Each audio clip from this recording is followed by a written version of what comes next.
आज हम लोग भाग 7 पढ़ेंगे, जिसमें पढ़ना क्या है, विशिष्ट प्रतिरोध। विशिष्ट प्रतिरोध बोर्ड के एग्जाम से इंपॉर्टेंट है, इसके बारे में जरा देख लेते हैं।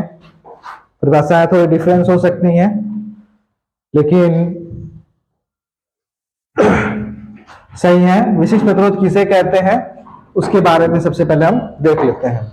कह रहा है किसी चालक तार का प्रतिरोध तार की लंबाई L के, किसी चालक तार का प्रतिरोध तार की लंबाई L के अनुपाती होता है। इसको अगर याद करना तो ऐसे कर लेंगे, किसी चालक तार का प्रतिरोध, ये क्या हो गया, किसी चालक तार का प्रतिरोध हो गया। किसी चालक तार का प्रतिरोध तार की लंबाई L के अनुपाती होता है। फिर कह रहा है तथा अंतस्थ काट के क्षेत्रफल A के क्या होता है, व्युत्क्रमानुपाती होता है। यानी अंतस्थ काट के क्षेत्रफल यानी R जो प्रतिरोध होता है वो अंतस्थ काट के क्षेत्रफल में क्या होता है, व्युत्क्रमानुपाती होता है। विशिष्ट प्रतिरोध की परिभाषा क्या होती है, फिर सुन लो। हमने क्या कहा, हमने कहा किसी चालक तार का प्रतिरोध उस तार की लंबाई L के अनुपाती, यानी किसी चालक, यहां लिखा हुआ क्या प्रतिरोध है ना, तो किसी चालक तार का प्रतिरोध उसकी लंबाई L के अनुपाती होता है तथा उसके अंतस्थ काट के क्षेत्रफल, अंतस्थ क्षेत्रफल यानी A, अंतस्थ काट के क्षेत्रफल A के क्या होता है, व्युत्क्रमानुपाती होता है। क्या होता है, व्युत्क्रमानुपाती होता है। ठीक, तो इसको अगर फार्मूला का इसको बनाना है तो सीधे सीधे बना लेते हैं। ये दो भाग दिया है, दोनों भाग को एक कर दें। R है, इसको R लिख दे रहे हैं। ये प्रोपोर्शनल हो जाएगा, ये L इस पर हो जाएगा, L बाई A। यानी कह सकते हैं इन दोनों समीकरणों को हमने क्या कर दिया है, मिला दिया, और यही दोनों समीकरणों को मिलाकर क्या बनी है, आपकी विशिष्ट प्रतिरोध की परिभाषा बनी है। देख लीजिए, किसी चालक तार का प्रतिरोध तार की लंबाई L के अनुपाती होता है तथा उसके अंतस्थ काट का क्षेत्रफल व्युत्क्रमानुपाती होता है। क्या होता है, व्युत्क्रमानुपाती होता है। यानी यही दो समीकरण से मिलकर ये परिभाषा आपकी बनी है। फिर से बता दे रहा है, ये R है ना, ये किसी चालक तार का क्या है, प्रतिरोध है, और ये प्रतिरोध चालक तार की लंबाई L के क्या है, अनुपाती है तथा उसके अनुप्रस्थ काट के क्षेत्रफल के क्या है, व्युत्क्रमानुपाती है। अब इन्हीं दोनों समीकरण को मिला दिया। यानी मान लो समीकरण ये 1 हो गया, ये समीकरण क्या हो गया, 2। समीकरण 1 और 2 को मिलाने पर, जब समीकरण 1 और 2 मिलाएंगे, लिख दे रहे हैं समीकरण 1 और समीकरण 2, तो समीकरण 1 व समीकरण 2 को मिलाने पर, या नियम को लिख सकते हैं मिलाने पर, तो ये जब मिलाया जाएगा समीकरण 1 और समीकरण 2 को जब मिलाएंगे तो R ऐसे रह जाएगा, प्रोपोर्शनल ये हो जाएगा, L बाई क्या जाएगा, A हो जाएगा। ठीक है, जब प्रोपोर्शनल रेट को हटाया जाएगा, किसको हटाया जाएगा, प्रोपोर्शनल रेट को हटाते हैं तो यहाँ एक नियतांक आता है। क्या आता है,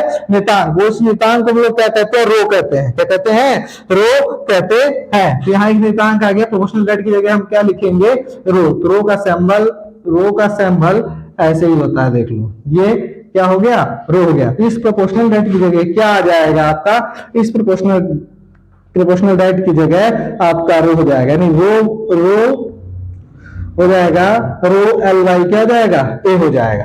ठीक है, तो रो जो देखे R equal to rho L by A देखे हैं, तो जहां रो क्या है तो आप यहां लिखोगे आपका, जहां रो एक नियतांक है। क्या है, जहां रो एक क्या है, नियतांक है। जहां रो क्या है आपका, एक नियतांक है। ये हो गया, जहां रो क्या आपका, एक नियतांक है। अब ये जो एक नियतांक देख रहे हैं, इसको हम लोग विशिष्ट प्रतिरोध, इसी रो क्या कहते हैं, विशिष्ट प्रतिरोध कहते हैं। क्या कहते हैं, विशिष्ट प्रतिरोध कहेंगे। देख लीजिए, लिख रहे हैं, ये रो क्या कहलाता है, विशिष्ट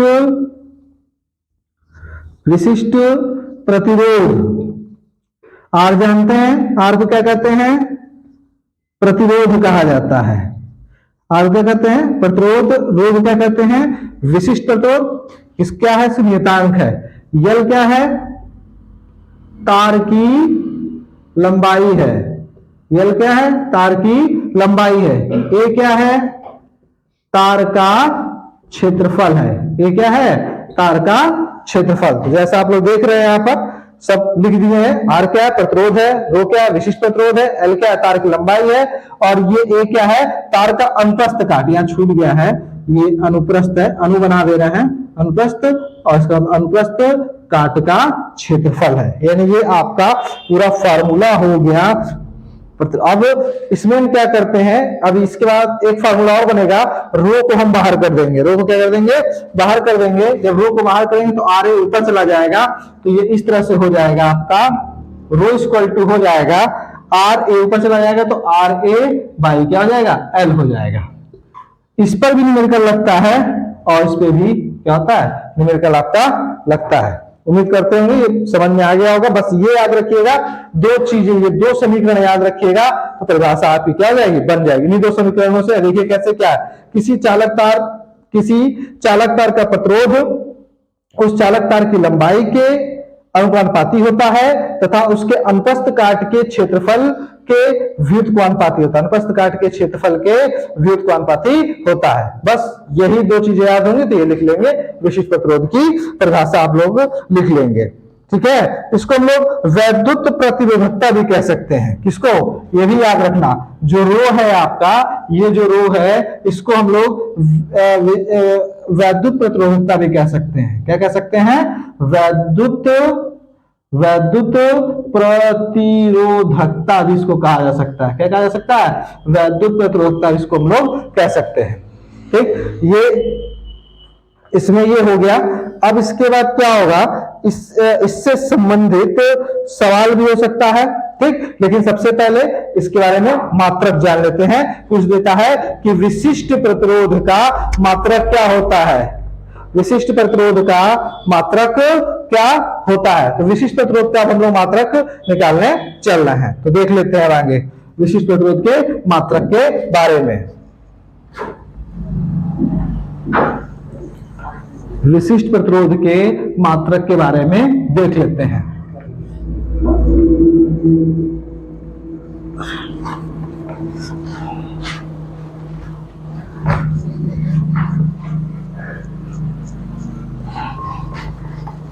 चलिए अब जरा देख लें विशिष्ट प्रतिरोध के मात्रक के बारे में। तो जिसको हम लोग क्या करते थे, rho equal to R A by क्या होता था? एल होता था। ठीक है, तो इसमें देख लें, सबसे पहले ये क्या है? विशिष्ट प्रतिरोध। इसको हम लिखेंगे विशिष्ट प्रतिरोध का मात्रक बराबर आर है, इसको लिखेंगे प्रतिरोध का मात्रक गुणे ए है, इसको लिखेंगे अनुप्रस्थ काट के क्षेत्रफल। ये क्या है? क्षेत्रफल है।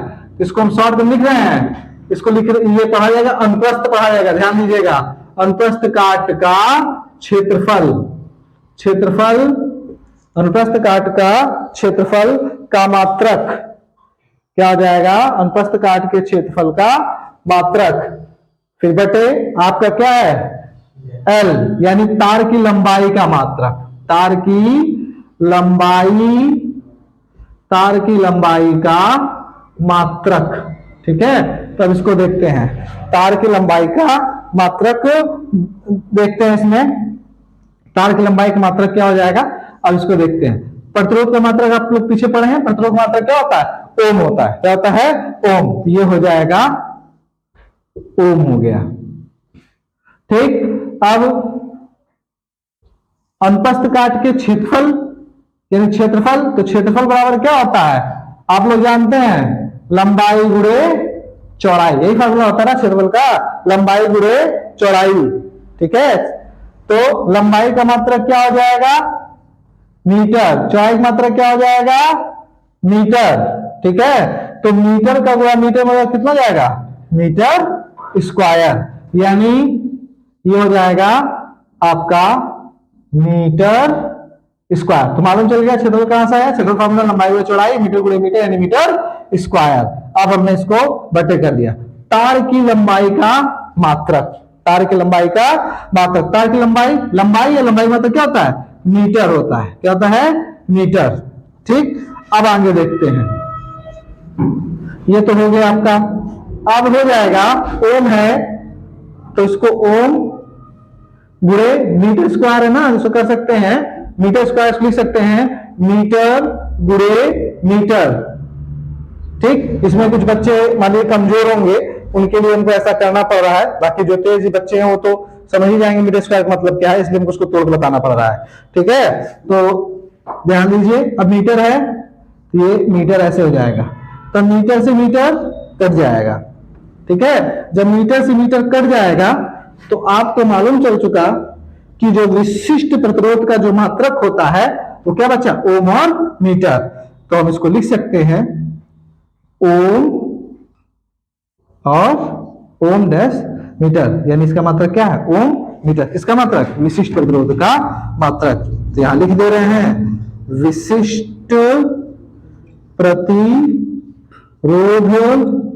का मात्रक। तो मालूम चला आपको विशिष्ट प्रतिरोध मात्रक क्या होता है, ओम मीटर होता है। विशिष्ट प्रतिरोध मात्रक क्या होता है, ओम मीटर होता है।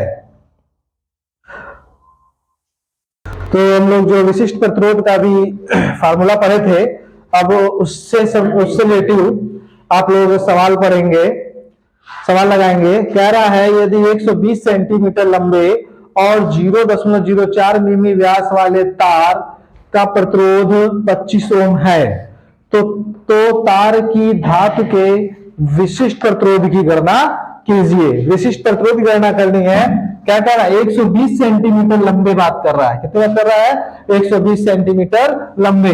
तो 120 सेंटीमीटर जो लंबे तार है, तो ये लंबे मतलब की लंबाई को सिलेक्ट करते हैं यल से। तो यल बराबर कितना हो जाएगा, 120 सेंटीमीटर हो जाएगा। कितना हो जाएगा, 120 सेंटीमीटर। अब इस सेंटीमीटर को हमको किसमें चेंज करना होगा, मीटर में चेंज करना होगा। ठीक है, तो आप लोग को मालूम है कि 1 सेंटीमीटर में कितने मीटर होते हैं, तो यहां हम लिख दे रहे हैं 1 सेंटीमीटर में आपके मीटर हो जाएंगे 10 की घात -2 मीटर हो जाएंगे। ठीक है, तो यहाँ 120 और ये सेंटीमीटर के गुणे कितने लिख देंगे, 10 की घात -2 मीटर लिख देंगे। ठीक हो गया। अब उसके बाद कह रहा है व्यास की बात कर रहा है। किसकी बात कर रहा है, व्यास। तो जहां व्यास कहेगा तो वहां आपको त्रिज्या आर निकालनी पड़ेगी, यानी डी की वैल्यू, किसकी वैल्यू है, डी की। तो डी बराबर कितना कह रहा है, डी बराबर दे रहा है 0.04 मिमी। ठीक है, इसको चेंज कर लेते त्रिज्या में, आर इक्वल टू क्या हो जाएगा, dy/2। तो डी की वैल्यू कितनी हो गई, 0.04। और यहाँ पे कितना हो जाएगा, 2 फॉर्म में 2 हो जाएगा, तो ये कटेगा तो हमारा आएगा 0.02, क्या जाएगा, मिमी हो जाएगा। ठीक है, अब इस मिमी को चेंज करना है हमको, किसमें, इस मिमी को हमको चेंज करना होगा, यानी आर का आंसर है 0.02 मिमी। अब इस मिमी को हमको किसमें चेंज करना है, मीटर में। ठीक है, तो जब मीटर में चेंज करेंगे तो आप ये देख रहे हैं कि जब ये दशमलव है, दशमलव को जब 2 अंक बाद इधर ले जाएंगे, 1 और 2 अंक बाद इधर ले जाएंगे, तो आपका हो जाएगा ये 2 गुणे 10 की घात -2। ठीक है, और मीटर है 10 की घात -3, तो इसको चेंज करने पर आएगा 2 गुणे 10 की घात -5 मीटर आएगा। कितना आएगा, 2 गुणे 10 की घात -5 मीटर आएगा। फिर आगे देखते हैं प्रतिरोध कितना कह रहा है, 25 ओम कह रहा है। कितना कह रहा है प्रतिरोध, 25 ओम, यानी आर की जो वैल्यू है, ये किसकी वैल्यू है, आर की। तो आर बराबर कितना हो जाएगा आपका, 25 ओम हो जाएगा। कितना हो जाएगा, 25 ओम। ठीक, फिर क्या कह रहा है, तो तार की धातु के विशिष्ट प्रतिरोध की गणना कीजिए। विशिष्ट प्रतिरोध, या यहां लिख सकता है प्रतिरोधकता लिख सकता है। तो विशिष्ट प्रतिरोध बात कर रहा है, तो यानी ये बात कर रहा है रो की, रो इक्वल टू क्या हो जाएगा, क्वेश्चन मार्क हो जाएगा। ठीक, तो आप फार्मूला क्या पढ़े हैं, आप फार्मूला पढ़े हैं, यहां बता दें आपको, फार्मूला पढ़े हैं रो इक्वल टू RA/L। आपकी जानकारी लिए बता दें ये कैसे आया, पीछे अभी जस्ट बताया गया आपको। तो R इक्वल टू होता है रो L क्या होता था, A होता था। तो ये रो को बाहर करते तो ये फार्मूला बनता था, हो जाएगा। फिर आगे देखते हैं रो इक्वल टू R का मान कितना है, 25 है, यहां 25 हो जाएगा।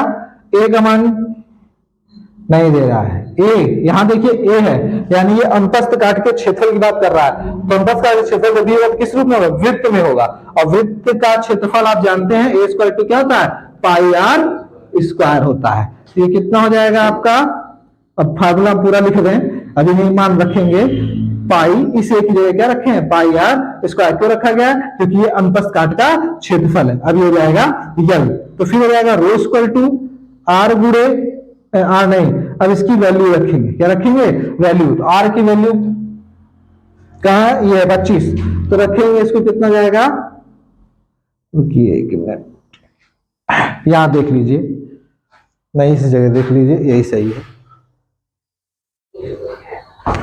अब यहां पर है रो स्क्वायर टू आर का मान कितना था 25, हमने कितना रख दिया 25 रख दिया, पाई पाई का मान 22/7 होता है 3.14, हम सीधे सीधे रख देंगे 3.14।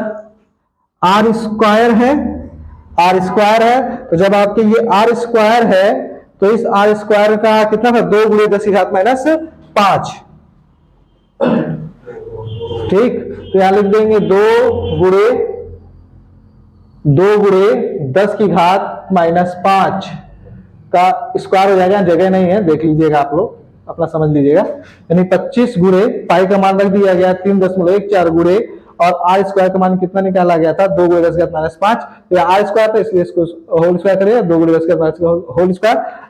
यल का मान कितना है आपका 120 सेंटीमीटर था, इसको मीटर में चेंज किया गया था, कितना आया था 120 × 10⁻2।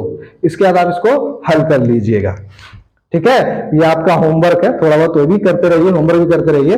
ये आप कमेंट में हमको आर रो का मान निकाल कर आप हमको दिखाएंगे, यानी कमेंट में भेजेंगे, ठीक है। बस आज के इस वीडियो में बस इतना ही।